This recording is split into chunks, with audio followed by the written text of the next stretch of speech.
Hello, আসসালামু আলাইকুম guys. আপনারা সবাই কেমন আছেন? আশা করি সবাই খুব ভালো আছেন। আমিও ভালো আছি। তো আজকে আমি মাছের ঝুরি করব এবং বেগুন ভাজি করব। তো দেখুন আমি কিন্তু এখানে পেঁয়াজগুলো খুব সুন্দর করে ভেজে নিচ্ছি। তো পেঁয়াজটা কিন্তু খুব ভালো করে ভাজা ভাজা করতে হবে। তো দেখুন এখানে কিন্তু আমি মাছগুলো সিদ্ধ মাছগুলো থেকে কাটা ছাড়িয়ে নিয়েছি। দেন এখন আমি মাছগুলো দিয়ে দিয়েছি পেঁয়াজ ভাজিতে। তো পেঁয়াজটা ভাজা করে নিয়ে এখন দিয়ে মাছটাও দিয়ে দিয়েছি। স্বাদ মতো লবং, হলুদের গুঁড়া, মরিচের গুঁড়া সবগুলো আমি একসাথে দিয়ে দিব।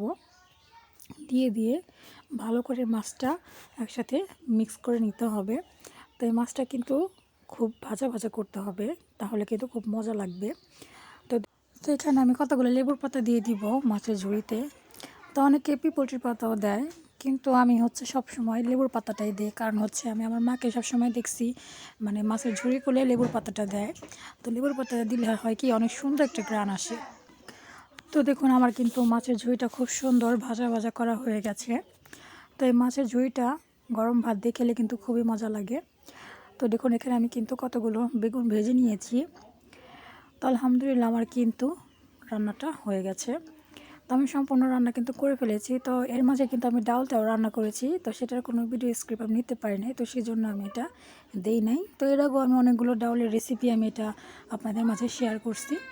তো ভাবলাম যে এটা নতুন করে কি দিব, তো দিলাম না এর জন্য। তো সবাই ভালো থাকবেন, সুস্থ থাকবেন, আর সবাই আমাকে সাবস্ক্রাইব করে আমার পাশে থাকবেন। আল্লাহ হাফেজ, আসসালামু আলাইকুম।